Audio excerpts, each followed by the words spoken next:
நிலையற்ற வாழ்வில் நிஜங்களை அறியவும், தனித்துவமான மனிதனை உலகில் உருவாக்கவும், மாறாத உண்மைகளோடு உங்கள் தனி ஒருவர். வணக்கம் அன்பான நேயர்களே, தனியொருவர் நிகழ்ச்சியை கேட்க காத்திருக்கும் உங்கள் அனைவரையும் அன்போடு வரவேற்கின்றோம்.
இன்றைய தனியொருவர் நிகழ்ச்சியிலே உங்களை சந்திப்பதிலே நான் பெருமகிழ்ச்சி அடைகின்றேன்.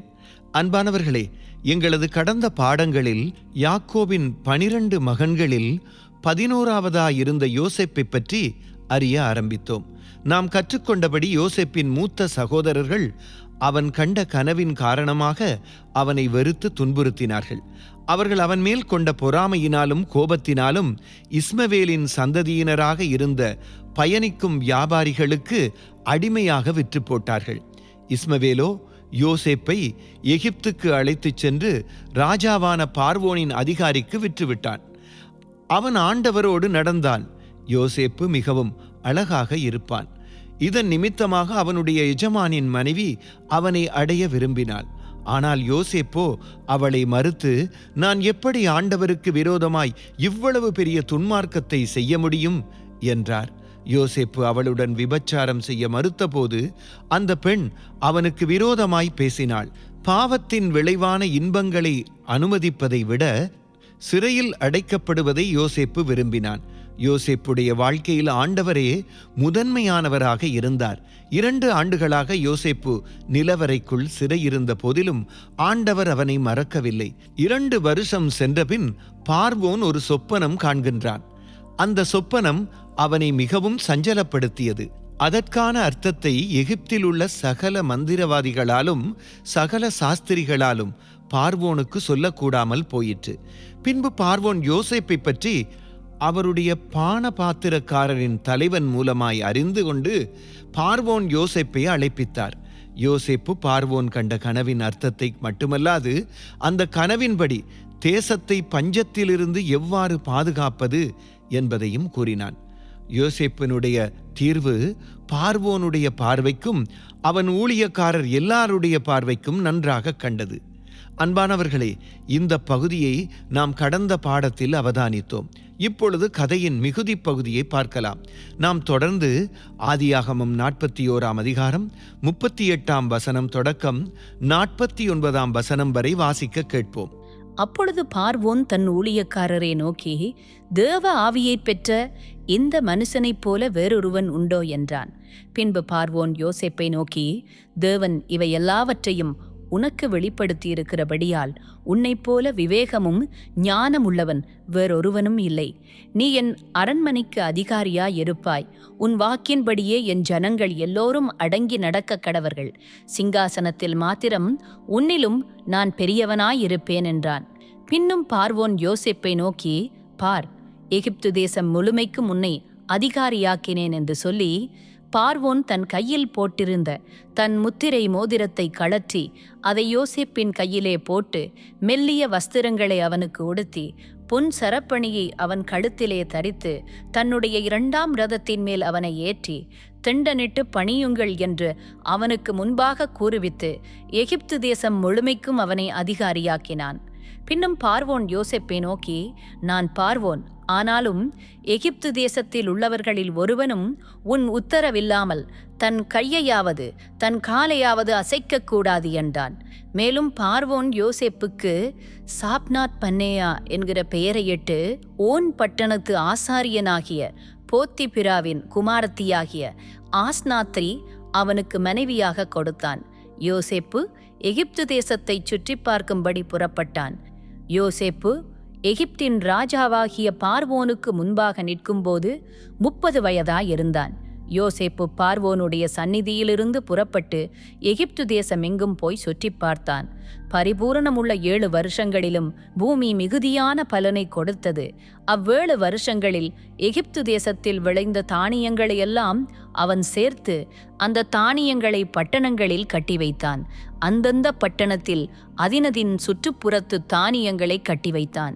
இப்படி யோசேப்பு அளவிருந்ததாய் கடற்கரை மணலைப் போல மிகுதியாய் தானியத்தை சேர்த்து வைத்தான்.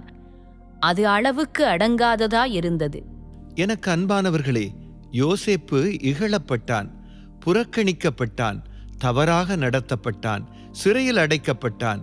எனினும் ஆண்டவருடைய தேர்ந்தெடுக்கப்பட்ட நேரத்தில் எகிப்தின் ராஜா யோசேப்பை தேசத்தின் உச்ச ஆட்சியாளராக நியமித்தார். பசியிலிருந்தும் மரணத்திலிருந்தும் தங்களை காப்பாற்றிக் கொள்ளும்படி அனைவருக்கும் அறிவிக்கின்றான். அதேபோல் கர்த்தராகிய ஆண்டவர் கூறுகிறார், நீங்கள் நித்திய மரணத்திலிருந்து ரட்சிக்கப்பட விரும்பினால் நான் நியமித்த இரட்சகரிடம் செல்லுங்கள், அவர்தான் வாழ்க்கையின் பாதுகாவலர். பிரியமானவர்களே, யோசேப்பு சொல்லியபடி பஞ்சம் உண்டாயிற்று என்பதை அறிய நாம் தொடர்ந்து ஆதியாகமம் 41ஆம் அதிகாரம் 53ஆம் வசனம் தொடங்கி 57 வரையான வசனங்களை வாசிப்போம். எகிப்து தேசத்தில் வந்த பரிபூரணமுள்ள 7 வருஷங்களும் முடிந்தபின் யோசேப்பு சொல்லியபடி 7 வருஷ பஞ்சம் தொடங்கினது. சகல தேசங்களிலும் பஞ்சம் உண்டாயிற்று. ஆனாலும் எகிப்து தேசமெங்கும் ஆகாரம் இருந்தது. எகிப்து தேசமெங்கும் பஞ்சம் உண்டான போது ஜனங்கள் உணவுக்காக பார்வோனை நோக்கி ஓலமிட்டார்கள். அதற்கு பார்வோன், நீங்கள் யோசேப்பினிடத்திற்கு போய் அவன் உங்களுக்கு சொல்லுகிறபடி செய்யுங்கள் என்று எகிப்தியர் எல்லோருக்கும் சொன்னான். தேசமெங்கும் பஞ்சம் உண்டானபடியால் யோசேப்பு களஞ்சியங்களை எல்லாம் திறந்து எகிப்தியருக்கு விற்றான். பஞ்சம் எகிப்து தேசத்தில் வரவர கொடிதாயிற்று. சகல தேசங்களிலும் பஞ்சம் கொடிதாயிருந்தபடியால் சகல தேசத்தார்களும் யோசேப்பினிடத்தில் தானியம் கொள்ளும்படி எகிப்துக்கு வந்தார்கள். அன்பானவர்களே, சகல தேசத்தாரும் தானியம் கொள்ளும்படி எகிப்துக்கு வருகை தந்த நிலையில் யோசேப்பின் தகப்பனும் அவனுடைய சகோதரர்களும் கூட வருகை தருகின்றனர். யோசேப்பு ஆரம்பத்தில் கண்ட சொப்பனம் நிறைவேறும் தருணம் இது. வாருங்கள், நாம் மேலும் வாசிக்கலாம். ஆதியாகமம் 42ஆம் அதிகாரம் 1 தொடக்கம் 9 வரையான வசனங்கள். எகிப்திலே தானியம் உண்டென்று யாக்கோபு அறிந்து தன் குமாரரை நோக்கி, நீங்கள் ஒருவர் முகத்தை ஒருவர் பார்த்து கொண்டிருக்கிறது என்ன? எகிப்திலே தானியம் உண்டென்று கேள்விப்படுகிறேன். நாம் சாகாமல் உயிரோடு இருக்கும்படி நீங்கள் அவ்விடத்துக்கு போய் நமக்காக தானியம் கொள்ளுங்கள் என்றான். யோசேப்பின் சகோதரர் 10 பேர் தானியம் கொள்ள எகிப்துக்கு போனார்கள். யோசேப்பின் தம்பியாகிய பென்யமீனுக்கு ஏதோ மோசம் வரும் என்று சொல்லி யாக்கோபு அவனை அவன் சகோதரரோடே அனுப்பவில்லை.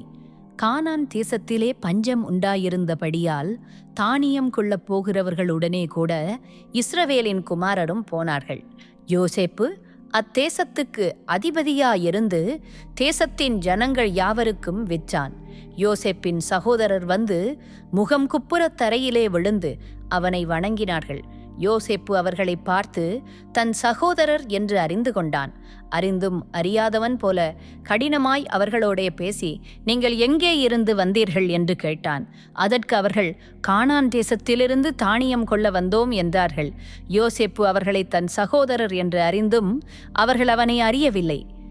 யோசேப்பு அவர்களை குறித்து தான் கண்ட சொப்பனங்களை நினைத்து அவர்களை நோக்கி, நீங்கள் வேவுகாரர், தேசம் எங்கே திறந்து கிடக்கிறது என்று பார்க்க வந்தீர்கள் என்றான். எனக்கு அன்பானவர்களே, என்ன நடந்ததென்று பார்த்தீர்களா? 20 ஆண்டுகளுக்கு முன்பதாக யோசேப்பு கண்ட கனவை போலவே யோசேப்பின் மூத்த சகோதரர்கள் தம்பியின் முன் குனிந்து வணங்கிக் கொள்வதை நாம் காண்கிறோம். அவர்கள் வெறுத்து மறுத்து கொலை செய்ய விரும்பிய யோசேப்பு முன்பாக இன்று வணங்குகிறார்கள்.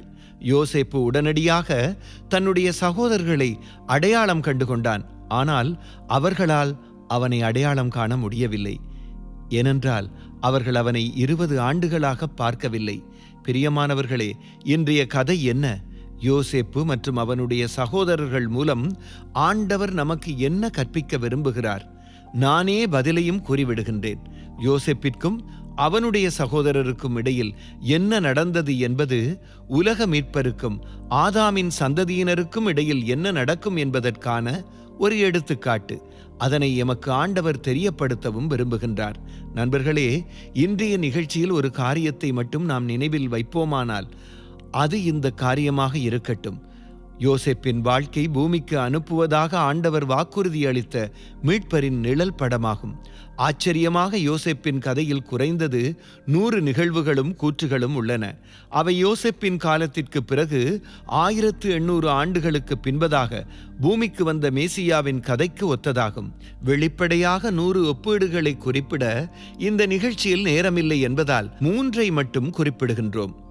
அன்பானவர்களே, முதலில் அவருடைய மூத்த சகோதரர்கள் அவனையும் அவனது கனவையும் எப்படி நிராகரித்தார்கள் என்பதை பார்ப்போம்.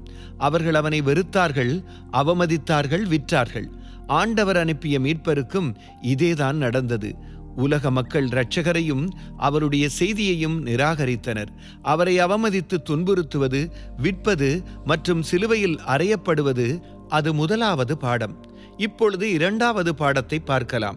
முதலில் ஜனங்கள் யோசேப்பை இகழ்ந்தார்கள், புறக்கணித்தார்கள், தவறாக நடத்தினார்கள்.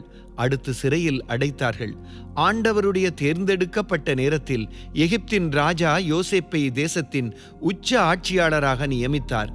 பசியிலிருந்தும் மரணத்திலிருந்தும் தங்களை காப்பாற்றிக் கொள்வதற்காக வழிமுறைகளை யோசேப்பு அறிவித்தார். ஜீவனை பாதுகாக்கும் யோசேப்பிடம் போய் சொல்லுங்கள் என்று எகிப்தின் ராஜா ஜனங்களை யோசேப்பிடம் அனுப்பிவிட்டான். அதேபோல் கர்த்தராகிய ஆண்டவர் கூறுகிறார், நீங்கள் நித்திய மரணத்திலிருந்து ரட்சிக்கப்பட விரும்பினால் நான் நியமித்த இரட்சகரிடம் செல்லுங்கள்.